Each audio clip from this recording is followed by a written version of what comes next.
2023 has been one of the most incredible years in gaming history. It's the year where we got seemingly a Game of the Year contender every single month. At the beginning of the year, I intended to keep a running log of all of my favorite games, month by month, doing videos here on the channel, but as I soon learned, there were too many games coming out too quickly for me to give every game that came out in a month a fair shake, not to mention the fact that I also just kind of moved across the country somewhere in the middle of that. So I want to take a different approach for my Game of the Year video this year than I did last year. This time I'm going to go through each month and talk about my favorite game that came out that month, how much I played it, what my experience was with it, and then give you guys a final recommendation for what I feel the best Game of the Year was.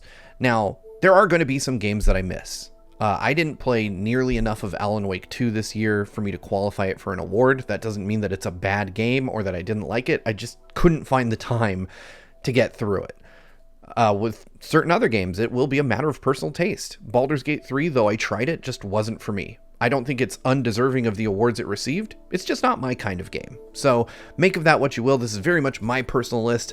If you think I'm wrong, go ahead and tell me so down in the comments.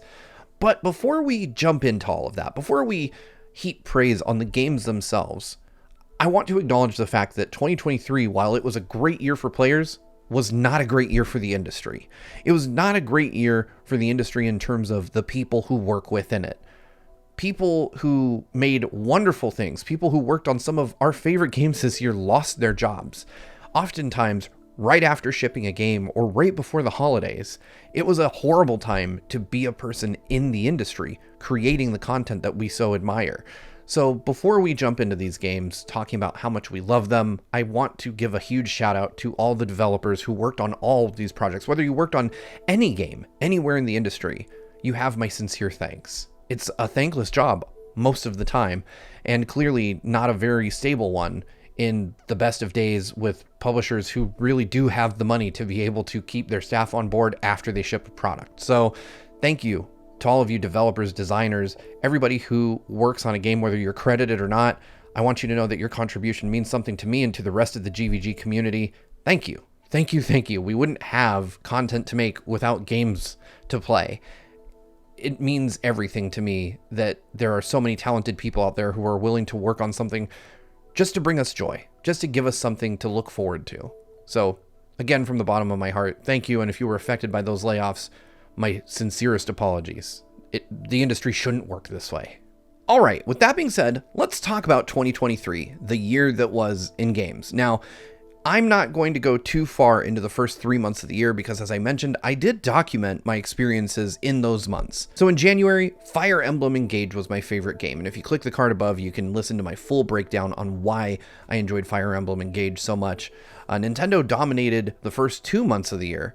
In February, we got Metroid Prime Remastered, which is just a mind-blowing remaster. It goes into remake territory, in my opinion. It is a gorgeous game, absolutely worth every ounce of praise I gave to it back at the end of February, and one that I'm still itching to go back and replay again. And finally, for March, again, I have dedicated videos for these on the channel, we had Resident Evil 4 Remake. The RE4 Remake was very close with Bayonetta Origins for me in terms of which game was my game of the month. And while I think that in the grand scheme of things, Bayonetta Origins is a game I think more people should have played, RE4 Remake still stands out to me as the better game.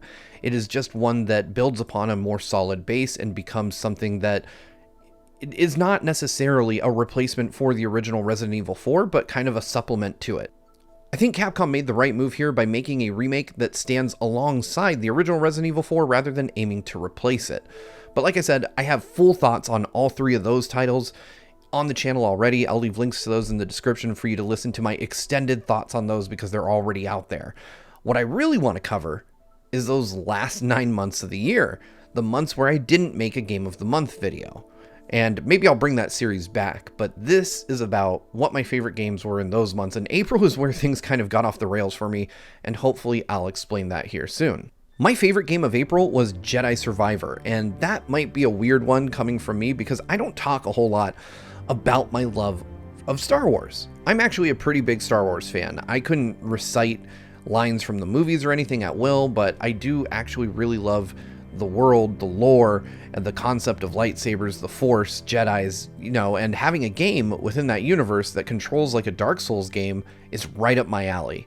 Now, the reason this kind of threw me off was because Jedi Survivor came out right at the end of April, and I was well into May trying to play this game, while I was obviously preparing for the big thing that we knew was coming in May. But my time with Jedi Survivor showed me that while it was a game that I really, really loved, I didn't at any point consider it as kind of a contender for Game of the Year. April was probably the weakest month of the year for me in terms of releases. It had games I enjoyed, but none that I felt were going to stand up, especially in the face of what we all knew was coming. I think for May, I can sum up my month of May with 2 words: 113 hours. That's how much time I spent playing The Legend of Zelda Tears of the Kingdom in the month of May. I spent an additional 56 hours playing it throughout the rest of the year, but over the course of those 113 hours, I experienced some of the highest highs that I've had with the Zelda series in my lifetime. If you know me, you know that the Zelda series is among my favorite series ever, and Tears of the Kingdom is a bit derivative when you compare it to Breath of the Wild, but it does so many new, unique, and engaging things. Ultra Hand is a breath of fresh air. It really reinvigorated what that Breath of the Wild universe felt like. Exploring took on a whole new meaning, having the sky and the depths. And while I think Nintendo could have done more, particularly with the sky, they did succeed in taking the world they established in Breath of the Wild and making it feel like something completely new. Stripping Link of his powers, giving him new abilities, taking away the Sheikah Slate, introducing new technology, new enemies, new monsters to fight. And it's hard to overstate just how creative Nintendo got with Tears of the Kingdom. This was the Majora's Mask to Breath of the Wild's Ocarina of Time, a companion title that takes the established rules of the world, turns them on their head, and makes something new, creative, and interesting out of those bones. I love this game so much, and I can't imagine any release in May coming even slightly close to this. And this is really where 2023 kind of picked up steam, because for the rest of the year, it was nothing but games that I would consider for inclusion as a Game of the Year contender. Because moving into June, we had Street Fighter 6. And I am a huge fighting game fan, but I am also well documented on record as not liking Street Fighter V. Street Fighter V is probably my least favorite Street Fighter game of all time. I think that Capcom made a lot of missteps, and while they did a lot to right the ship in the years after Street Fighter V's launch, I was very nervous going into Street Fighter 6, hoping that Capcom would nail this game down, that they would have everything they needed at launch, and boy did they deliver. We had a story mode, we had an open world mode where you could create your own character, in-game fight lobbies, stuff like that. Say what you want about cosmetics and aggressive pricing, but Street Fighter 6 had all the key features it needed to create a lasting impression on the fighting game scene, and it has. I've played Street Fighter 6 more than I have Street Fighter 5 in all its years of release in just this year. I still fire up Street Fighter 6 every time I just have a few minutes to play something real quick. We just played it with our EP squad recently. I love this game. I love this game so much, and I can't really overstate just how good it is. Street Fighter 6 is a crystallization of every good thing Capcom has done with the Street Fighter series, and they combined it all into one game. It's got one of the strongest rosters, it's got some of the best visuals, and it's got excellent movesets for everybody. I love the evolution of this game. I do wish that they would be a little less aggressive in their monetization policies, because it is a full-priced game, but it has kind of microtransactions that would make one think that it's free to play. But other than that, those things aside, because you can ignore all of those, they're completely optional, Street Fighter 6 is one of the best crafted fighting games ever made, and it is easily my favorite game that came out in June. In July, we got another banger from Nintendo, and of course I'm talking about Pikmin 4. I didn't expect Pikmin 4 to be as enrapturing as it was. I could spend decades playing this game. I absolutely adore the world created by Pikmin 4. Nintendo made the wise decision of moving the camera in closer, and it makes you feel like you have more direct control over what's going on. The ability to switch between your player character and Ochi felt really intuitive, and it took away some of the more intimidating aspects of Pikmin for me. It made it feel less like a strategy game and more just like a real-time action game with an admittedly short timer. But as long as you and your Pikmin were together at the end of the day, then you'd be fine. And I remember taking much pride in the fact that for the first 80% of my playthrough, I had not lost a single Pikmin. And when I finally did, I was gutted. I was absolutely crushed over the fact that I had finally lost a soldier in battle. And I just couldn't get enough of this. I played through the story, and when I played through the story, I kept playing more. I played the end game, and when I finished the end game, I kept wanting to play more. If Nintendo makes DLC for Pikmin 4, I'll be there day one. It is probably my favorite Pikmin game of all time, dethroning 3, which up to this point was my absolute favorite. And I hope that this is kind of indicative of a shift in style for the series, because it felt like the most accessible Pikmin game ever. I saw a lot of people who had never played a Pikmin game pick up 4 and fall in love with it. I've seen multiple people just try the demo and then be hooked and go out and buy the game immediately. Nintendo shook up the Pikmin 4 formula just enough to make it feel like it's something brand new, while evoking a sense of nostalgia for the older games in the series. Easily my favorite game of July, easily my favorite Pikmin game ever, and I can't believe I'm saying it, but definitely a contender for Game of the Year for me. It sits right alongside Tears of the Kingdom as one of my favorite games that I played in 2023. Now, my game of August is not a game that I played in August. I actually ended up playing it in November, but Sea of Stars is everything that everybody told me it would be. It is a love letter to Chrono Trigger, and Chrono Trigger is in my top 5, if not top 3 games of all time. It is a fantastic title, one that reminds me of everything I loved about the 16-bit era of Square RPGs, Squaresoft RPGs. The battle system is kind of a mix of Mario RPG and Chrono Trigger. The pixel art, while way more advanced than anything you could see on the SNES, still evokes that feeling of a 16-bit RPG. Cutscenes are all played out within this. The character art is gorgeous. There's so much going on in this game that I just absolutely adore. The soundtrack, which is done by some of the folks who worked on Chrono Trigger, has that same kind of addictive bass line that I'm used to hearing in Chrono Trigger songs. I could listen to the music in this game all day. It's just an instant classic, a game that you have to play. If you liked the 16-bit era of RPGs, Sea of Stars is going to be your favorite game this year. I was turned on to this by Ash, and I then turned multiple people onto it myself. Sea of Stars is one of the best experiences I've had, and I sincerely hope that someday somebody does a demake and puts it on the SNES, because that's where it belongs. I don't even know how I'm going to show you my September game, because YouTube is very, very picky about what you can and can't show from this, but Mortal Kombat 1 is my pick for September. It was an event for me. Any new Mortal Kombat game is always an event for me. Now, obviously, I'm not talking about the Switch version, which shipped in an unplayable state, looked really bad, and honestly, I don't know if it's been improved as of the recording of this video, but what I can say is that the current gen console versions on the PS5 and the Xbox Series X are wonderful. The guest roster in this game is quite possibly the best they've ever had, with Omni-Man and Homelander. I would put that up against RoboCop from Mortal Kombat 11 any day of the week. They're excellent inclusions. Of course, we have the original voice talent returning for Omni-Man. We can't say the same about Homelander, but Mortal Kombat 1 also introduces kind of a tag team mechanic where you have what they call a cameo character. And those cameo characters are really interesting because Mortal Kombat may be called Mortal Kombat 1, but in reality, it is an actual Mortal Kombat 12. If you know the lore of Mortal Kombat 11, then you'll know that there was an event that caused the universe to reboot, and everybody now sits in different roles. Like Scorpion and Sub-Zero have changed places in Mortal Kombat 1. Raiden is no longer a god in Mortal Kombat 1. The lore implications of this are the most interesting that Mortal Kombat has had in a really, really long time.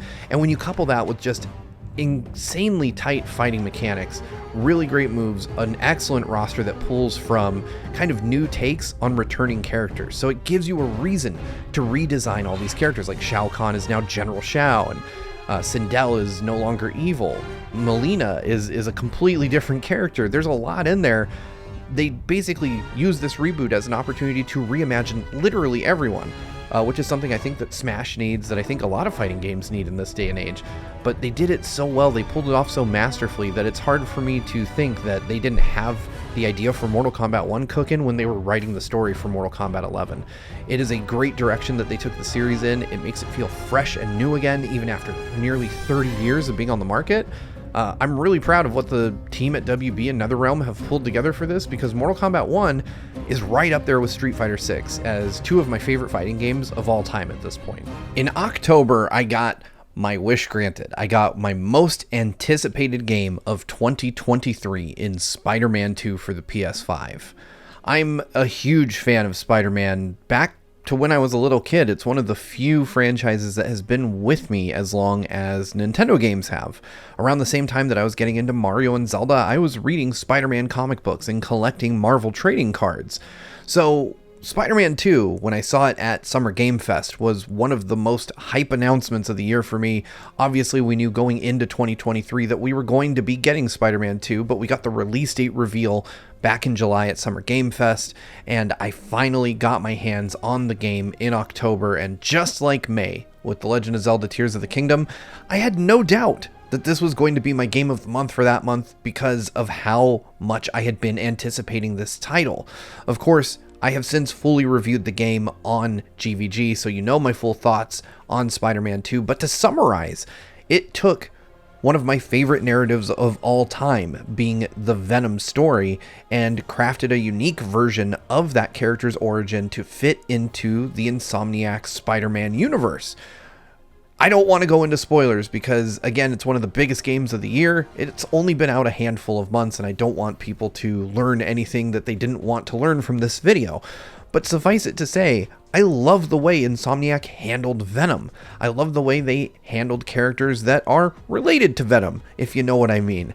And I love the interaction between both Peter and Miles in their roles as Spider-Men protecting New York City. On top of that, this is probably the greatest technical showcase of current-gen console horsepower that released this year. Spider-Man 2 is a visual treat for the eyes. It's absolutely astonishing to see what Insomniac managed to pull off here. That fast travel system, and I know other games have done similar systems, but the way Insomniac implemented fast travel in Spider-Man 2 is nothing short of mind-blowing. On top of that, you just have a version of New York City that is so well realized that it feels incredible to just exist inside of. It is just a joy to play this game. I am a little bummed that we didn't get New Game Plus along with whatever other updates Insomniac is cooking up for the game here in December, but it's really hard to fault the game for the way in which it shipped. It shipped as a complete experience. It's one that stands up really well against the original Spider-Man. For my money, the story is a bit better, and the systems are a lot more streamlined. Things that didn't really make sense or didn't fit in well with the original Spider-Man have either been rethought or reinvented, or in some cases removed to just make the game a little less complicated. And the inclusion of the web wings and the web launch are really great. They make the game feel even better. Swinging is faster. It really makes full use of what current-gen hardware can do to deliver a new blueprint for what AAA blockbusters should look like now that we're no longer porting these games back down to the PS4. Greatest game that came out in October, no contest. In November, Nintendo returns to my list again with Super Mario RPG. And if you were listening back to August, you know that Sea of Stars was my favorite game because it harkened back to the 16-bit era of RPGs. Well, what is more 16-bit than an actual faithful remake of a 16-bit RPG. Super Mario RPG for the Switch is probably the most faithful remake I've played in a long time. And I mentioned back when I was talking about Resident Evil 4 Remake that I kind of am a fan of remakes that can sit alongside a product versus replacing it. And I think that that's true here, even though Super Mario RPG is incredibly faithful, because while it remains faithful to the art style, it is kind of a unique product. It makes enough changes to feel different. There are visual aids for when you can get a critical attack that pop up. There are endgame activities that you can take place in where you rematch with previous bosses. Of course, the world map is made much bigger and more beautiful, but it retains the spirit of what made Super Mario RPG so magical. It is at least for the Switch, a cutting-edge game, a visual spectacle, a showcase of what that console is capable of. It's charming in a way that only a 16-bit RPG could be, while having graphics that hold up extremely well for modern TV sets. Super Mario RPG is one of those games that just fills me with nostalgia, despite having a completely new coat of paint. When I look at it, I'm reminded of what it was like to sit on the floor in my bedroom with that cart plugged into my SNES, looking up at the TV and just seeing kind of Mario wildly gesture and gesticulate and transform into other characters to convey a story, and everybody else just kind of understanding it. It made me laugh then, it makes me laugh now. Super Mario RPG is my game for November of 2023. Now, December was a weird month for me. I've been mostly preparing for this. Replaying old games that I played earlier in the year to kind of refresh my opinion of them, gathering new impressions. So I didn't play a whole lot of games that came out this month. So top of the list for me, and it was a huge surprise, was Sonic Dream Team. Sonic Dream Team released exclusively on Apple Arcade, and that is a crying shame because it is a wonderful Sonic game, probably one of the most creative things that Sonic Team, or rather Sega Hardlight in this case, have done in years. It takes kind of the 3D Sonic formula, adds in a whole bunch of playable characters like Amy who have never been playable before, gives you short, digestible objectives. It feels like what if Mario Galaxy, Super Mario 64, and Sonic Adventure were mashed up into one game to wonderful result. It is a joy to play, and it is a breath of fresh air for people who are tired of the 3D Sonic formula like me. It goes back and gives you something new, something actually new from 3D Sonic. And I know that Frontiers was something new, but it wasn't my something new. And, you know, people will have different opinions about that, but I just didn't love Frontiers. And Sonic Dream Team actually worked for me. It is a wonderful game. It's short. It's a little too short in my opinion, but just seeing Sonic doing something new in a bright, colorful world really hit me just right. I love this game so much, and if you have a chance to try out Apple Arcade, you should. And if you have Apple Arcade, you need to try this now. It is absolutely worth it, though I do recommend connecting a controller. So that brings me through to the end of the year. I've listed 12 months and 12 games, and I think that there are a vast sea of games out there that I haven't gotten to play. Stuff like Pizza Tower that looks incredible that I just haven't had the time to dig into. So this is by no means a definitive list, and any one person's game of the year never could be, because there's no way anybody has enough time to play every game that is worth considering for game of the year. That's why there's a team of 6 of us, and why you might see 6 wildly different opinions here. But for me, these were my 12 games. But this is a game of the year video and not a dozen games of the year video. Though I do believe that all 12 of these I've listed are deserving of accolades, I have to walk away with just one recommendation. As I came through to the end of this list, 2 broke away from the pack and were more distinctive to me than any others. And if you've heard me talking throughout these last couple months of the year, you know what those 2 are already. They are The Legend of Zelda Tears of the Kingdom and Spider-Man 2. And I love both of these games for very different reasons. Zelda takes a franchise I love and reinvents it in a new and interesting way that even baffled the minds of some developers who work on other games, whereas Spider-Man 2 takes a set of characters I love and a setting I know and expands upon it on new and exciting ways and introduces characters that I've always wanted to see done right in the video game medium and does them justice. So with that said, this one is my pick for Game of the Year.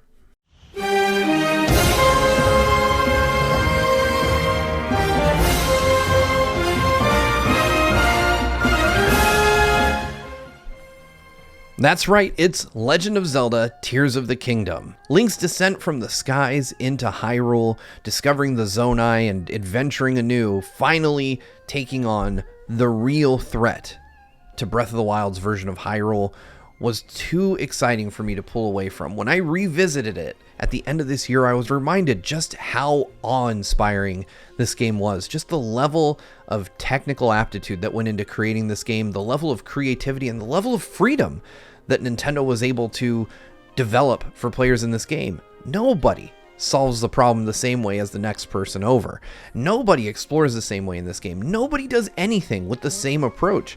Whether you just choose to play old school and fight with your sword and shield, or you build some enormous contraption to take all the difficulty out of fights for you, everybody has a different approach to Tears of the Kingdom, and no other game released this year seems to allow that level of creativity and freedom while still having that AAA polish and sheen to it.